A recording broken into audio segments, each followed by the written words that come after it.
রাসূল সাল্লাল্লাহু আলাইহি সাল্লাম আল্লাহর সাথে দেখা কইরা আমাদের জন্য উপহার নিয়ে আসছেন। বলেন সুবহানাল্লাহ। সেই উপহারের নাম হচ্ছে নামাজ। সেই উপহারের নাম কি বলেন? নামাজ। লম্বা ঘটনা, প্রথমে 50 ওয়াক্ত, এরপরে কমাইতে কমাইতে 5 ওয়াক্তে আসছে। কিন্তু আল্লাহ পাকের ঘোষণা হইল এই 5-এ আল্লাহ 50-এর সওয়াব দিবেন। বলেন সুবহানাল্লাহ। কারণ আল্লাহ পাক অন্য আয়াতে বলছেন যে নাকি নেক আমল করে ওয়াল হাসানাতু বিআশরি আমসালিহা, আল্লাহ পাক এক নেক কাজের বদলায় 10 গুণ সওয়াব দেন। সুবহানাল্লাহ।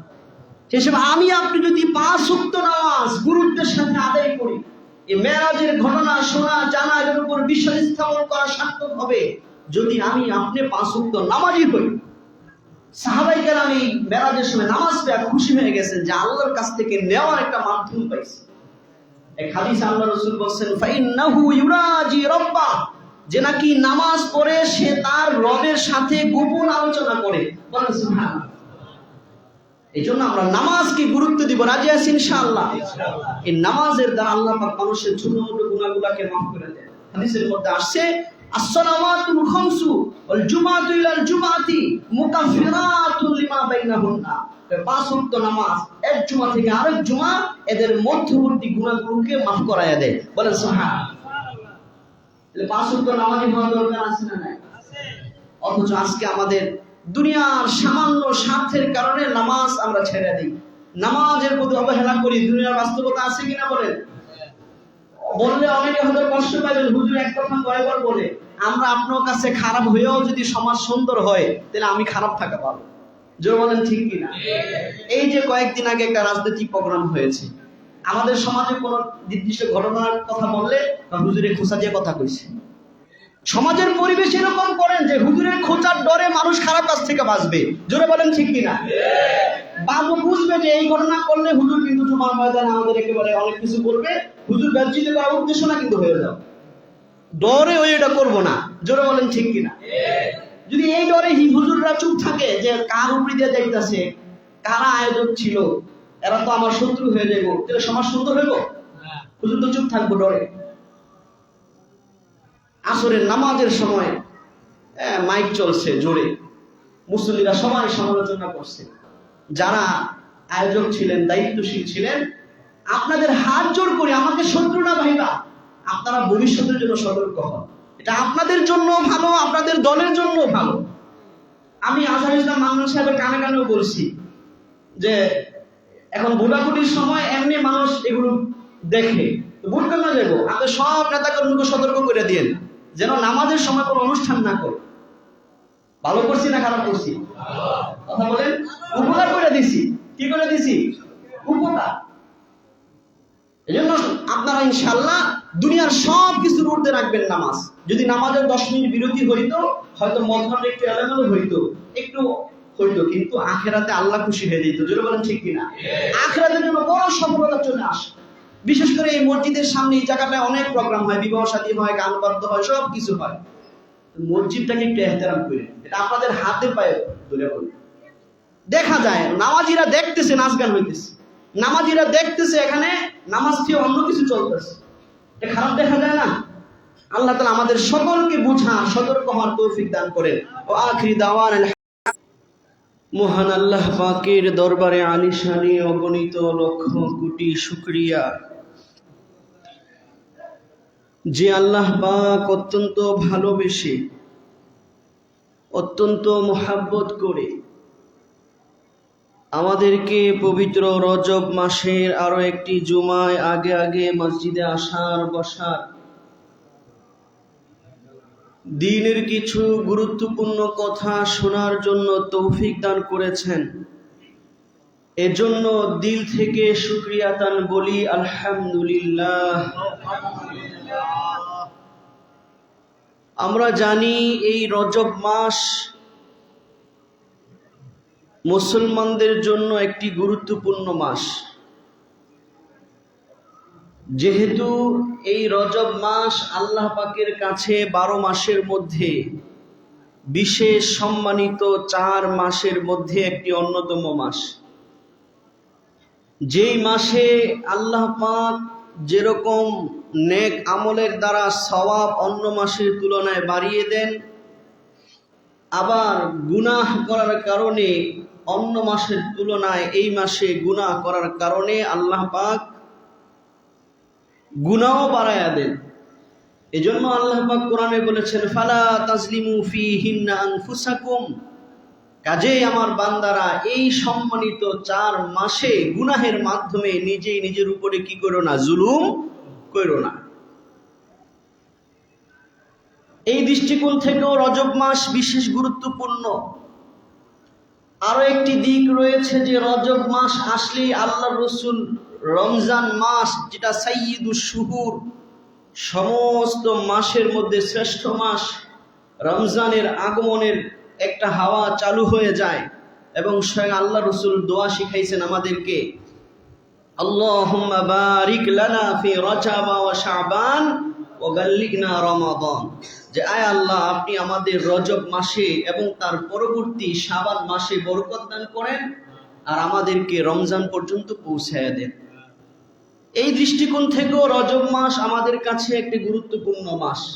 অর্থাৎ রজব মাস আসলেই আমরা রমজানের প্রস্তুতি শুরু করে দেই, রমজানের জন্য আল্লাহ তাআলার কাছে দোয়া করি আল্লাহ রসুলের শিখানো পথ অনুযায়ী। এই রজব মাস ঐতিহাসিকভাবে আমাদের সমাজে, আমাদের দেশে প্রসিদ্ধ হওয়ার এবং গুরুত্বপূর্ণ হওয়ার আরো একটা কারণ হচ্ছে, ঐতিহাসিকভাবে একটি বিশেষ তারিখে এই রজব মাসের, এটা একটি মত অনুযায়ী একটি বিরল এবং আল্লাহ পাকের কুদরতের বহিঃপ্রকাশ স্বরূপ এক অলৌকিক ঘটনা ঘটেছে, যেই ঘটনার বাস্তবতায় পৌঁছা আধুনিক বিজ্ঞানের পক্ষেও কিনা সম্ভব না। যেই ঘটনার সামনে আধুনিক বিজ্ঞানেরও মাথা হেট হয়ে যাবে, গরম হয়েছে, তার কার্যক্ষমতা নষ্ট হয়ে যাবে, সে এটার কোনো সমাধান দিতে পারবে না। এরকম এক অলৌকিক ঘটনা আল্লাহ পাক ঘটিয়েছেন, যেটাকে আমরা মেরাজ এবং ইসরা নামে চিনে থাকি। যদিও রজব মাসে এই ঘটনা ঘটেছে, এটা নিশ্চিত কোনো সন নয়, নিশ্চিত কোনো মাসও নয়, নিশ্চিত কোনো তারিখও নয়। আমাদের সমাজে প্রসিদ্ধ হয়ে গেছে যে রজব মাসের 27 তারিখে এই ঘটনা ঘটেছে। মূলত ইসলামে যেই দিবসগুলোর বিশেষ কোনো মর্যাদা নাই, বিশেষ কোনো ফজিলত নাই, ওই দিবসগুলোর তারিখ মনে রাখার জন্য সাহাবায়ে কেরাম এরকম কোনো গুরুত্ব দেয়নি, যার কারণে স্বয়ং আল্লাহ রসুলের জন্ম তারিখ নিয়েও একাধিক মতভেদ রয়েছে। গুরুত্বই দেয় নাই সাহাবায়ে কেরামদের জন্য, জন্মদিন মনে রাখতে হবে, আবার ওই দিনে উৎসব পালন করতে হবে, নাউজুবিল্লাহ। মেরাজের ঘটনাটা ইসলামে খুবই গুরুত্বপূর্ণ। এটা ঈমানের বড় একটা পরীক্ষা এবং আল্লাহ পাকের কুদরতের বড় একটা নিদর্শন। এই জন্য সাহাবীরা গুরুত্ব সহকারে আল্লাহ রাসূল থেকে এই ঘটনা মনে রাখছে। প্রায় 23টার উপরে সহিহ হাদিসের মধ্যে মেরাজের কথা এসেছে, বলেন সুবহানাল্লাহ। এবং স্বয়ং আল্লাহ পবিত্র কোরআনের মধ্যে এই মেরাজ এবং ইসরার কথা কি করেছেন, উল্লেখ করেছেন। তো এই ঘটনা ঘটেছে কুদরতি ভাবে যে আল্লাহর রাসূল এক রাতের মধ্যে আল্লাহ পাকের কুদরতি শক্তির মাধ্যমে মক্কা থেকে মসজিদ আকসা পর্যন্ত সফর করেছেন। আবার সেখান থেকে প্রথম আসমান, দ্বিতীয় আসমান, তৃতীয় আসমান, একেবারে 7 আসমান পর্যন্ত অতিক্রম করে আল্লাহ পাকের আরশ পর্যন্ত পৌঁছেছেন, বলেন সুবহানাল্লাহ। ঘটনা যেহেতু গুরুত্বপূর্ণ এবং আল্লাহর কুদরতের বড় বহিঃপ্রকাশ এবং মুসলমানদের ঈমান পরীক্ষার বড় একটা ঘটনা, সাহাবীরা এটাকে গুরুত্ব দিয়েছেন, ঘটনা মনে রেখেছেন, ঘটনার বিস্তারিত বিবরণ দিয়েছেন, যে মেরাজে যাওয়ার পরে কি হয়েছে, মসজিদে আকসায় যাওয়ার পরে কি হয়েছে, প্রথম আসমানে কি হয়েছে, সব মনে রাখছেন। তারিখটা মনে রাখেন না, যার কারণে মতভেদ হয়ে গেছে। তার কারণ হচ্ছে মেরাজ এটা একটা ঐতিহাসিক ঘটনা এটা আল্লাহ রসুলের জীবন দশায় কোন এক বছরের, কোন এক মাসের, কোন এক রাতে হয়েছে। যেটা বলেন ঠিক কিনা? তো সেই মাসকে, সেই রাতকে শরীয়ত ইবাদতের জন্য নির্ধারণ করে নাই। ওই রাতে ইবাদতের কোনো ফজিলত আল্লাহ রসুল বলেন না। আল্লাহ রসুলের জীবন দশায় আল্লাহ রসুল ওই রাতকে বিশেষ ফজিলত হিসেবে উদযাপন করেন নাই, ইবাদতে কাটান নাই, স্বাভাবিক ছিলেন। এজন্য সাহাবীরা রাতের তারিখ মনে রাখে না। এখান থেকে বুঝাই সাজায় আমাদের সমাজে যারা একটু বাড়াবাড়ি করে শবে মেরাজ নামে একটা রাত উদযাপন করে, সরকারিভাবে এটা একটা ছুটির দিন হিসেবে চিহ্নিত করে, এই সবগুলো হচ্ছে শরীয়ত সম্পর্কে অজ্ঞতা এবং বাড়াবাড়ি। জোরে বলেন ঠিক কিনা? কারণ এই রাতটা চিহ্নিত না। একাধিক বর্ণনা পাওয়া যায়, কোন জায়গা থেকে শুরু হয়েছে ওই জায়গাটার ব্যাপারেও মতভেদ। নবুয়তের কততম বৎসরে হয়েছে এটা নিয়েও মতভেদ। কোন মাসে হয়েছে, কোন বর্ণনায় রজব মাস, কোন বর্ণনায় রবিউল আউয়াল মাস, কোন বর্ণনায় রমজান মাসের কথাও আছে। আমার বোঝানোর উদ্দেশ্য যে এই রাত্রের ঘটনাটা গুরুত্বপূর্ণ, কিন্তু বিশেষ তারিখের কোনো ফজিলত এখানে নাই ইসলামে। এজন্য তারিখ সাহাবীরা এরকম গুরুত্ব দিয়ে মনে রাখে নাই। জাবসা যার যেটা মনে ছিল সে সেটা বলছে, এজন্য একাধিক মতভেদ হয়ে গেছে। কিন্তু ঘটনাটা আমাদের জন্য কি গুরুত্বপূর্ণ, যেহেতু আমাদের দেশে প্রসিদ্ধ হয়ে গেছে রজব মাসে, সেই হিসেবে আমরা এই ঈমান বৃদ্ধিকারক এই ঘটনাটাকে রজব মাসে আমরা আলোচনা করে থাকি। বাকি রজব মাসের সাথে এটা আলোচনা করতে হবে, রজব মাস আসলে এই বিষয়ে আলোচনা জরুরি, এরকম মনে করে আমরা করি না, একটা উপলক্ষে হিসেবে করি। তো এই যে একটা অলৌকিক ঘটনা, আজ থেকে প্রায় ১৫০০ বছর আগে, যখন কোনো দ্রুতগামী বাহন ছিল না, কোনো বুলেট ট্রেন ছিল না, উড়ন্ত জাহাজ ছিল না, রকেট ছিল না, ওই জমানায় আল্লাহ পাক রকেটের চাইতেও বেশি দ্রুত গতিতে আল্লাহর রসুলকে কুদরতি ভাবে কোথায় নিয়ে গেছে? মসজিদ আকসায় নিয়ে গেছে। এই কথা আল্লাহ পাক পবিত্র কোরআনের সূরা ইসরায়ের, এই সূরার আরেক নাম সূরা বনী ইসরাইল, তো এই সূরার প্রথমে আল্লাহ পাক এই কথা বলেছেন। আল্লাহ পাক পবিত্র কোরআনে বলতেছেন, সুবহানাল্লাযী আসরা বিআবদিহি লাইলাম মিনাল মাসজিদিল হারামি ইলাল মাসজিদিল আকসা আল্লাযী বারাকনা হাওলাহু লিনুরিয়াহু মিন আয়াতিনা ইন্নাহু হুয়াস সামিউল বাসীর। আল্লাহ পাক পবিত্র কোরআনে ইসরার ঘটনা, সেই অলৌকিক রাতের ঘটনা, যখন মক্কার মুশরিকরা শুইনা, মক্কার অমুসলিমরা শুইনা যখন তাদের চোখ কপালে উঠে গেল, তারা আশ্চর্য মনে করলো যে এটা তো কোনো মানুষের পক্ষে সম্ভব না। মুহাম্মদ মনে হয় পাগল হয়ে গেছে, নাউজুবিল্লাহ। মুহাম্মদ মনে হয় মিথ্যা কথা বানায়া বলতেছে। এত দ্রুত সময়ের মধ্যে মক্কা থেকে শামে, ফিলিস্তিনে মসজিদ আকসায় যাওয়া তো সম্ভব না। তারা যখন অসম্ভব মনে করলো, আল্লাহ রসুলের কথাকে সত্য সত্যায়ন করে ঘোষণা করে আল্লাহ পাক আয়াত নাজিল করে বলতেছেন যে শোনো শোনো, কোন মানুষের পক্ষে এই ঘটনা অসম্ভব, এটা বাস্তব। কিন্তু যদি মানুষের রব, সমস্ত ক্ষমতার অধিকারী স্বয়ং আল্লাহ এটা করান, আল্লাহর জন্য এটা সহজ। আল্লাহর জন্য সহজ কি সহজ না? আল্লাহ চাইলে সব কিছু করতে পারে, এটা তো আমাদের ঈমানের মৌলিক একটা বিষয়। ইন্নাল্লাহা আলা কুল্লি শাইইন কাদির। আল্লাহ পাক সব কিছু করার ক্ষমতা রাখেন। জোরে বলেন ঠিক কিনা? দুনিয়াতে আল্লাহ পাক একটা সিস্টেম রাখছেন, যে একটা সিস্টেমের মধ্যে চলে, এটার মাধ্যমে ওইটা হয়, ওইটার মাধ্যমে ওইটা হয়। এটা আল্লাহর দুনিয়াবাসীদের জন্য সিস্টেম, কিন্তু আল্লাহ সেই সিস্টেমের কিনা মুহতাজ না। আল্লাহ সেই সিস্টেম নিজের জন্য বাধ্য করেন নাই। দুনিয়ার সিস্টেম হচ্ছে আগুনে দিলে শরীর কি হয়ে যায়? পুড়ে যায়। এই সিস্টেম রাখছেন, আপনি আমি দিব, পুড়ে যাবে। কিন্তু আল্লাহ পাক আল্লাহর কুদরত দেখাইছেন কিনা, যে ইব্রাহিম আলাইহিস সালাম সেই আগুনের ভিতরে যখন ওনাকে ফেলানো হয়েছে, আল্লাহ বলেন কুলনা ইয়া নারু কুনি বারদান ওয়া সালামান আলা ইব্রাহিম। আমি আল্লাহ যখন আগুনকে বললাম যে হে আগুন, তুমি ইব্রাহিম আলাইহিস সালামের জন্য ঠান্ডা এবং শান্তিদায়ক হয়ে যাও। বলেন সুবহানাল্লাহ। যেহেতু সব ঠান্ডা আবার কি না, শান্তিদায়ক না, এজন্য দুইটা বলছেন আল্লাহ, যে তুমি ঠান্ডাও হও। দুনিয়ার নিয়ম হলো আগুন গরম, উত্তপ্ত, ঠোসা পড়ে যাবে, জ্বলে যাবে। কিন্তু আল্লাহ আগুনকে বলছেন, এটাও কোরআনে জানাইছেন, যে ইব্রাহিম আলাইহিস সালামকে যখন মূর্তি পূজারীরা তাদের মূর্তির বিরুদ্ধে বলার কারণে আগুনে নিক্ষেপ করছে, তখন ইব্রাহিম আলাইহিস সালামের জন্য আল্লাহ পাক আগুনকে কি বানাই দিয়েছেন? ঠান্ডা এবং শান্তিদায়ক। এটা আল্লাহ পাক তার কুদরতের বহিঃপ্রকাশ করছেন যে আল্লাহ সবকিছু পারেন। দুনিয়ার স্বাভাবিক নিয়ম হলো, নীতি হলো যে পানির মধ্যে ভারী বস্তু ভাইসা থাকে না, এটা নিচে যাইবা যায়, ডুবে যায়।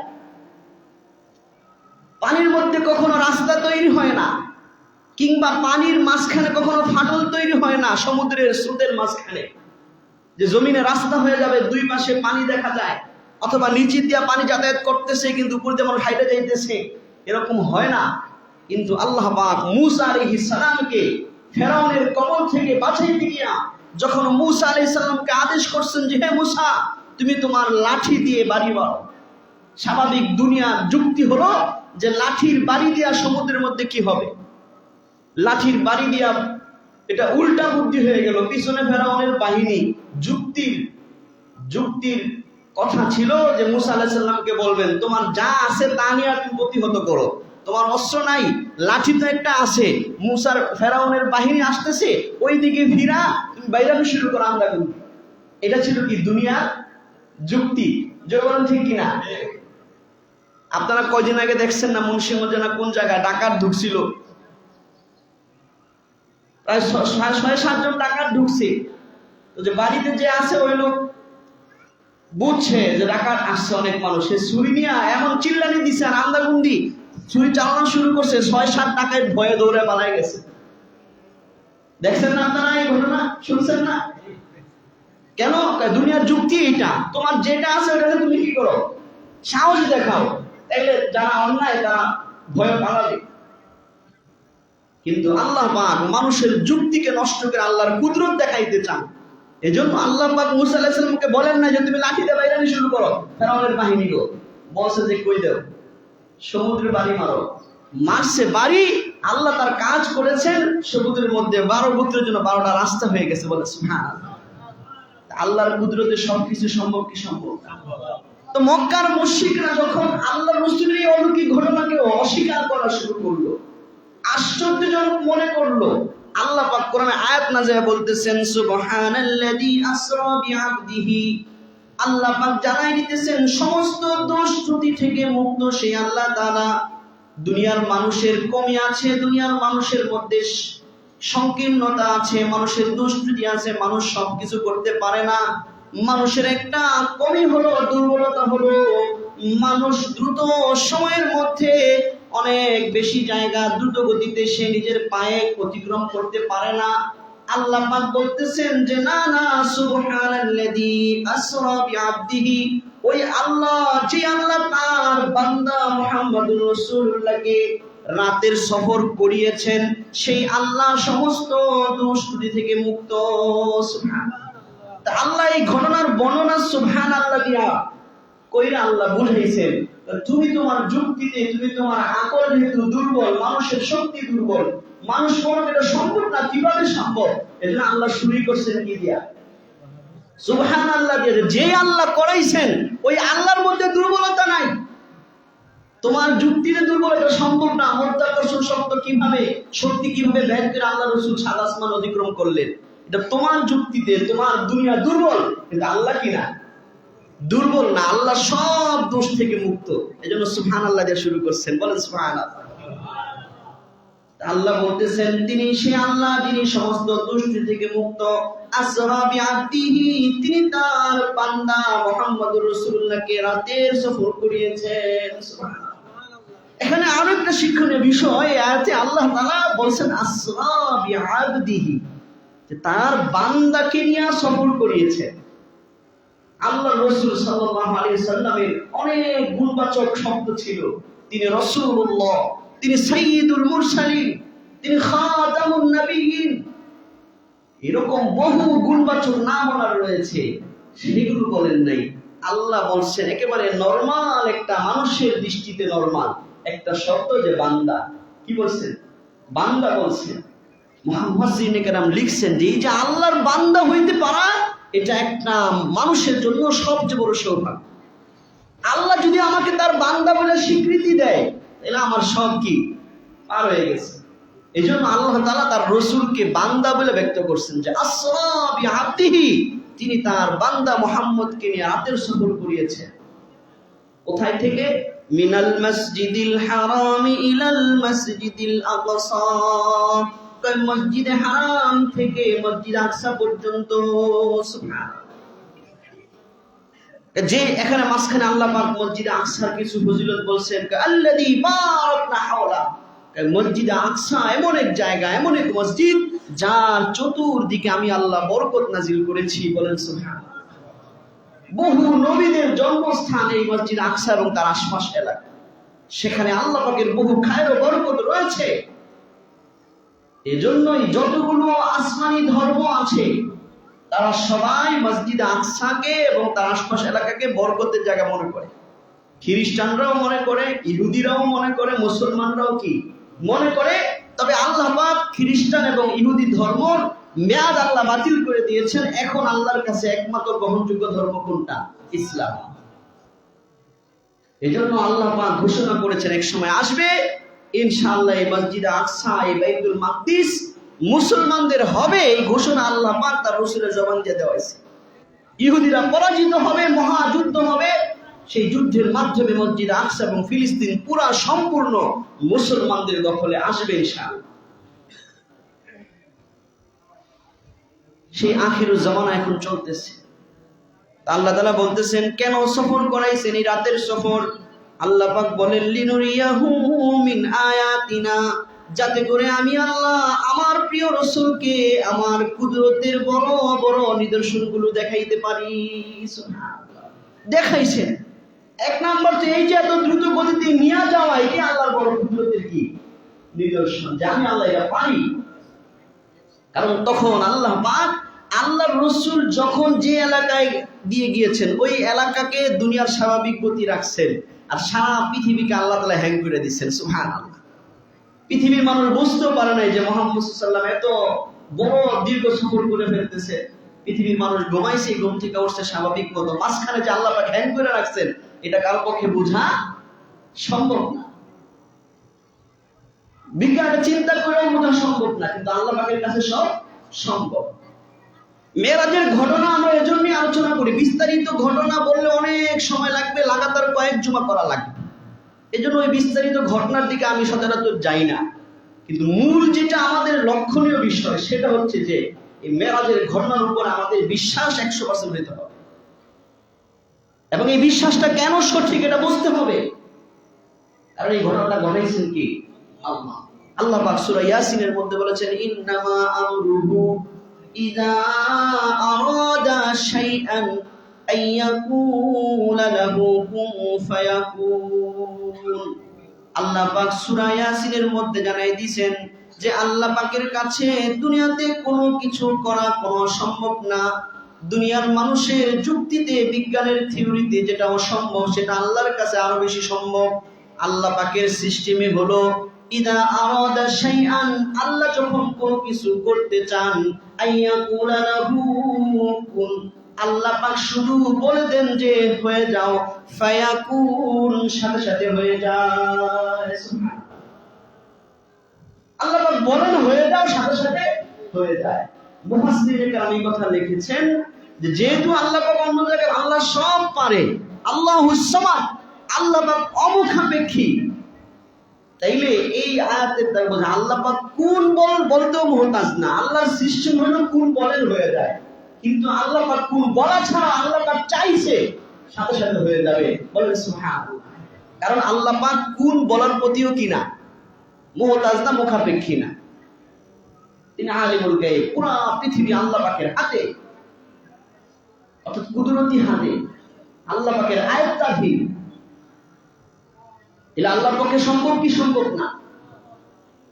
এই জন্য মনে রাখবেন, আমাদের সমাজে যারা নাস্তিক, যারা যুক্তির আলোকে সবকিছু বুঝতে চায়, তারা অনেক সময় ঘটনাকে অস্বীকার করে, অবিশ্বাস করে।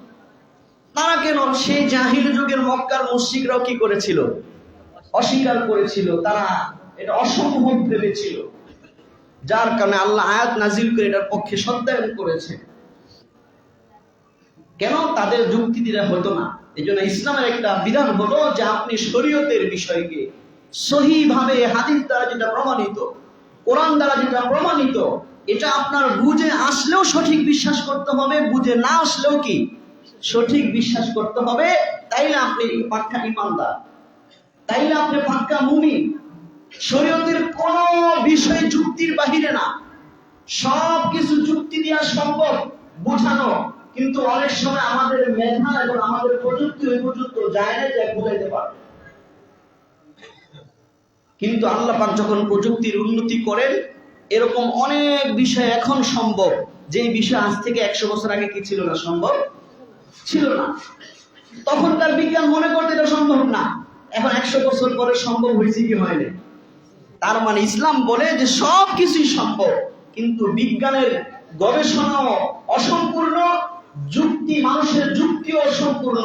কাজেই বিজ্ঞান আর যুক্তি দিয়ে ইসলামকে বিচার করা যাবে না। এটা মূলনীতি। ইসলামের ভিত্তি হচ্ছে বিশ্বাস। ইসলামের ভিত্তি কিসের উপরে বলেন? বিশ্বাসের উপরে। এই জন্যই নাম হচ্ছে মুমিন তথা বিশ্বাস স্থাপনকারী। কথা বুঝতেছেন?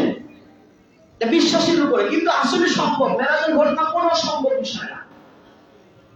এই জন্য এক সময়ের বিজ্ঞান, মক্কার মুশরিকরা যেরকম প্লেন আবিষ্কার হওয়ার আগে তারা বুঝতে পারে নাই, কিন্তু দ্রুতগামী প্লেন আবিষ্কার হওয়ার পরে যত অল্প সময়ের মধ্যে মানুষ দ্রুত জায়গা অতিক্রম করে, আজ থেকে 1000-1200 বছর আগে বুঝাইলে তারা বুঝতো। এখন আমরা মোবাইলে কথা বলি, বলি কি বলি না? আজ থেকে 200-300 বছর আগে যদি বলতো যে আমেরিকা থেকে কথা বলবে, তুমি সরাসরি লাইভে দেখতে পারবা, মানুষকে বোঝানো সম্ভব হইতো ওই জমানায়? মানুষ দেখে নাই, কিন্তু এখন সম্ভব হয়ে গেছে। ঠিক তদ্রুপ এই মেরাজের ঘটনাকেও মাধ্যাকর্ষণ শক্তি, কেউ কথা না বলি, মাধ্যাকর্ষণ শক্তি আবিষ্কার হওয়ার আগে, বিজ্ঞান এটাকে আবিষ্কার করার আগে, খুঁজে পাওয়ার আগে, তৎকালীন যারা দার্শনিক ছিল তারা অস্বীকার করত যে এত অল্প সময়ে যাওয়া সম্ভব না। এরপরে যখন মাধ্যাকর্ষণ শক্তি আবিষ্কার হইল, তখন বিজ্ঞান বলা শুরু করলো যে ইসলামের নবী মুহাম্মদ এই মাধ্যাকর্ষণ শক্তি ভেদ করে কেমনে গেল, এটা যাওয়া তো সম্ভব না। তখন রকেট আবিষ্কার বিজ্ঞান করে নাই, এই জন্য তারা অস্বীকার করেছে। কিন্তু এর পরবর্তী যুগে আইসা যখন কয়েকশো বছর পরে বিজ্ঞান আবার কি আবিষ্কার করলো, রকেট আবিষ্কার করে ফেললো যে না, মাধ্যাকর্ষণ শক্তিও ভেদ করে এর উপরে যাওয়া সম্ভব।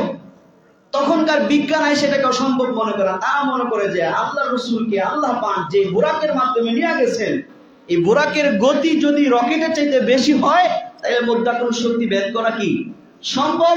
যেরকম আমাদের মানুষের তৈরি রকেট কি করতে পারে, ভেদ করে চলে যেতে পারে। তাহলে এক জায়গায় এসে মানতে বাধ্য হচ্ছে কিনা? কখন? যখন নিজেরা মাধ্যাকর্ষণ শক্তি আবিষ্কার করছে। ঠিক তদ্রুপ আরো একটা বিষয় আছে। আল্লাহ পাক কোরআনে বলেছেন, ওয়ানাযাউ মাওয়াজিনাল কিসতা লিয়াউমিল কিয়ামাহ, আমি আল্লাহ কিয়ামতের দিন ন্যায় এবং ইনসাফের পাল্লা স্থাপন করব। মানুষের আমল নামাগুলো মাপার জন্য, ভালো মন্দ আপল মাপার জন্য আমি আল্লাহ ইনসাফের পাল্লা স্থাপন করব। এটা আবার রাজনৈতিক দলের পাল্লা মনে করেন না, এটা কি মনে করেন না? রাজনৈতিক দলের পাল্লা মনে করে, এটা আল্লাহর ইনসাফের পাল্লা, আল্লাহ স্থাপন করবে। তো তখনকার দার্শনিকরা এটা অস্বীকার করছে। তারা বলে যে আমল যেটা দেখা যায় না, ছোঁয়া যায় না, ধরা যায় না। আপনি 100 বার সুবহানাল্লাহ পড়ছেন, এটা ধরা যায়, দেখা যায়, ছোঁয়া যায়। আরে কথা বুঝতেছেন আমার? একটু খেয়াল করে শুনেন কথা। আপনি 2 রাকাত নামাজ পড়ছেন, এটা ধরা যায়, ছোঁয়া যায়। আপনি 1 ঘন্টা কোরআন তেলাওয়াত করছেন, ধরা যায়, ছোঁয়া যায়। আপনি 1 লক্ষ টাকা দান করছেন, এটা ধরা যায়, ছোঁয়া যায়। তো কেমনে মাপবো? বিজ্ঞানের থিওরি হলো যে যেটা ধরা যায় না, ছোঁয়া যায় না, এটা মাপা যায় না। তৎকালীন জমানায় ছিল, যে তারা অস্বীকার করছে যে কি এর আবার পাল্লা মাল্লা হইবে, এটা মোহাম্মদের মনে বানায় কয়, নাউজুবিল্লাহ। এখন যখন বিজ্ঞান আইসা তারা ডায়াবেটিস মাপা শুরু করছে, সুবহানাল্লাহ। হেরা এখন গরমের তাপমাত্রা মাপা শুরু করছে, ঠান্ডার তাপমাত্রা মাপা শুরু করছে। হ্যাঁ, এখন প্রেসারের রক্তের গতি মাত্রা মাপা শুরু করছে, করে কি করে না? জ্বর মাপা শুরু করছে, করে কি করে না? এখন এসে তারা আবার এটা বিশ্বাস করে যে না, যেটা ধরা যায় না, ছোঁয়া যায় না, দেখা যায়, এটাও মাপা সম্ভব। তাহলে এক সময় বিজ্ঞান যেটাকে অসম্ভব মনে করেছে, পরবর্তী বিজ্ঞান এসে ওটাকে সম্ভব দেখাইছে। জোরে বলেন ঠিক কিনা? তার মানে বিজ্ঞানের থিওরিটা অসম্পূর্ণ। আপনি আমি আমার যুক্তিতে যদি কোনো বিষয়কে দেখি যে এই বিষয়টা বর্তমান বিজ্ঞানের আলোকে সম্ভব মনে হয় না, আমার ইমানের তাকাজা হচ্ছে আমি মনে করব এই বিজ্ঞানের গবেষণা এখনো পূর্ণতা লাভ করে নাই। ভবিষ্যতে পূর্ণতা যদি লাভ করে, এই বিজ্ঞানও বলবে যে না, এটা সম্ভব। আর বিজ্ঞানের থিওরি অসম্ভব, তারা অসম্পূর্ণ। এটা ইসলামের আকীদা, বিশ্বাস। এই জন্য এই মেরাজের এই ঘটনাকে আমরা বিশ্বাস করতে হবে যে আল্লাহ তাআলা চাইলে সবকিছু করা সম্ভব। আল্লাহ পাক এই কুদরত প্রকাশ করে আল্লাহ রাসূলকে নিয়ে গেছেন, সেখানে জান্নাত জাহান্নাম দেখাইছেন। বিস্তারিত ঘটনা আমি বলার উদ্দেশ্য না। এক এক আসমানে এক এক নবীর সাথে সাক্ষাৎ হয়েছে, কথোপকথন হয়েছে, লম্বা চড়া ঘটনা। আল্লাহ পাক বলেছেন লিনুরিয়াহু মিন আয়াতিনা, আমি আমার বান্দা মুহাম্মদকে কেন নিয়ে গেলাম আমার কুদরতের মাধ্যমে? কয় লিনুরিয়াহু, যেমন বিজ্ঞান তো মধ্যাকর্ষণ শক্তি পার করছে, বিজ্ঞান কিন্তু এখনো আসমানের ধারে কাছে যাইতে পারে না। আসমানের ধারে কাছে জিনেরা যাইতো আগে, বেশি ধারে কাছে গণকরা যাইতো, এবং তারা যাইয়া আসমানের ফেরেশতারা যখন কথোপকথন করতো, আসমান পরিচালনার ক্ষেত্রে ওই কথা শুনি না, গণকদের কাছে বলে দিত। যখন আল্লাহ পাক কোরআন নাজিল করেছেন, আল্লাহ রাসূলের নবুয়তের একটা নিদর্শন হিসেবে কোরআন নাজিলের পর থেকে এখন আর জিনেরাও আসমানের কাছে যেতে পারে না। তারা আসমানের ধারে কাছে গেলেই ফেরেশতারা আগুনের উকলি নিক্ষেপ করে, তখন আর জিনেরাও কি করতে পারে না, আসমানের ধারে যেতে পারে না। আর বিজ্ঞান তো আরো বড় নিচের জিনিস, কিন্তু আল্লাহ রাসূল গেছেন, সুবহানাল্লাহ। এই নিদর্শনগুলোর মধ্যে আল্লাহ রাসূল সশরীরে জান্নাত জাহান্নাম ঘুরা দেখছেন, সুবহানাল্লাহ। আমরা দেখি নাই জান্নাত জাহান্নাম, এবং কোরআনে এবং হাদিসে জান্নাত এবং জাহান্নামের অল্প কিছু বিবরণ আছে, বিস্তারিত বিবরণ নাই। কারণ আল্লাহ পাক এমন কিছু জান্নাতের নিয়ামত নাজিল বানাইছেন, প্রস্তুত করছেন, যেটা মানুষের যুক্তিতে, মানুষের জ্ঞানে, বিবেকে চিন্তা করা সম্ভব না। আল্লাহ রাসূল দেখে আসছেন আমাদের সকলের পক্ষ থেকে, সুবহানাল্লাহ। এটা একটা নিদর্শন। কারণ আল্লাহ পাক বলেছেন, হাদিসে কুদসিতে এসেছে, আদাতুল ইবাদিয়াস সালিহিনা, আল্লাহ পাক বলেন আমি আমার নেক বান্দাদের জন্য জান্নাতে এমন এমন নাজ নিয়ামত প্রস্তুত করেছি, মালা আইনুর রাআত, যা কোনদিন পৃথিবীর কোন চক্ষু দেখে নাই, সুবহানাল্লাহ। আল্লাহ রাসূল কিছু স্যাম্পল দেখে আসছেন, পুরাটা আল্লাহ কি করেন নাই, দেখান। এজন্য আল্লাহ হাদিসে কুদসিতে বলতেছেন যে আমি আমার নেক বান্দা এমন যেটা কোন চোখ দেখে নাই। মানুষের দেখার চাইতে মানুষের শোনার পরিধি বেশি, ঠিক কিনা? দেখে তো সামান্য, কিন্তু শুনে সারা দুনিয়ার কথা শুনে। এজন্য আল্লাহ পরে বলতেছেন, ওয়ালা উযুনুন সামিআত, আমি আল্লাহ এমন এমন নাজ নিয়ামত জান্নাতে তৈরি করি যেটা কোনো কানও কোনোদিন শুনে নাই। মানুষের শোনার পরিধি চাইতে মানুষের চিন্তার পরিধি আরো বড়। কেউ যদি চিন্তা করে আমি এখন হাউজে কাউসারের পারে দাঁড়ায় রয়েছি, মুহূর্তের মধ্যে চলে গেছে, আমি এখন আমেরিকার প্রেসিডেন্ট, হোয়াইট হাউসের সামনে আছি, মুহূর্তের মধ্যে চলে যায়। মানুষের মনের পরিধি অনেক বেশি। এজন্য আল্লাহ আবার বলতেছেন, ওয়ালা খাতারা আলা কলবি বাশার, জান্নাতে এমন নিয়ামত আমি আল্লাহ তৈরি করেছি যে নিয়ামতের কথা কোনো মানুষের অন্তরেও আসে নাই। এখন যে আপনারা জান্নাতের ভিডিও দেখেন, ফিল্ম পান, জান্নাতের নাজ নিয়ামত দেখায় দেয়, কবরের নাজ নিয়ামত দেখায় দেয়, নাউজুবিল্লাহ। ওটাতে বিশ্বাস করলে ঈমান থাকবে। হয়তো তারা একটা কষ্টটা কিরকম ভাবে বোঝায়, নিয়ামতটা কিরকম ভাবে দেখায়, কিন্তু ওইটাই জান্নাত, এরকম মনে জান্নাত হবে এটা মনে করলে ঈমান থাকবে না। এই অভিনয় করে দেখায়, হয়তো কম্পিউটারে এআই দিয়ে কিছু বানায় দেখায়। আল্লাহ বলে দিয়েছেন, সেই হাদিস বুখারীর হাদিস এটা, যে কোনো মানুষের কল্পনায় আসে নাই। কাজে এআই যেটা বানাইছে এটা মানুষের কল্পনায় চলে আসছে কিনা? তার মানে জান্নাত এর চেয়েও আরো বড় ঊর্ধ্বে। সুবহানাল্লাহ। এই জান্নাত জাহান্নাম আল্লাহ রাসূল দেখে আসছেন। আরেকটা বিষয় বলে শেষ করে দিব যে আল্লাহ রাসূল সাল্লাল্লাহু আলাইহি সাল্লাম আল্লাহর সাথে দেখা কইরা আমাদের জন্য উপহার নিয়ে আসছেন। বলেন সুবহানাল্লাহ। সেই উপহারের নাম হচ্ছে নামাজ। সেই উপহারের নাম কি বলেন? নামাজ। লম্বা ঘটনা, প্রথমে 50 ওয়াক্ত, এরপরে কমাইতে কমাইতে 5 ওয়াক্তে আসছে। কিন্তু আল্লাহ পাকের ঘোষণা হইল এই 5-এ আল্লাহ 50-এর সওয়াব দিবেন। বলেন সুবহানাল্লাহ। কারণ আল্লাহ পাক অন্য আয়াতে বলছেন যে নাকি নেক আমল করে ওয়াল হাসানাতু বিআশরি আমসালিহা, আল্লাহ পাক এক নেক কাজের বদলায় 10 গুণ সওয়াব দেন। সুবহানাল্লাহ। সেসব আমি আপনি যদি 5 ওয়াক্ত নামাজ গুরুত্বের সাথে আদায় করি, এই মেরাজের ঘটনা শোনা জানা এর উপর বিশ্বাস স্থাপন করা সার্থক হবে যদি আমি আপনি 5 ওয়াক্ত নামাজি হই। সাহাবায়ে কেরাম এই মেরাজের সময় নামাজ পেয়ে খুশি হয়ে গেছেন যে আল্লাহর কাছ থেকে নেওয়ার একটা মাধ্যম পাইছে। এক হাদিসে আল্লাহ রাসূল বলেন ফাইন্নাহু ইউরাজি রাব্বা, যে নাকি নামাজ পড়ে সে তার রবের সাথে গোপন আলোচনা করে। বলেন সুবহানাল্লাহ। এইজন্য আমরা নামাজকে গুরুত্ব দিব। রাজি আছি ইনশাআল্লাহ?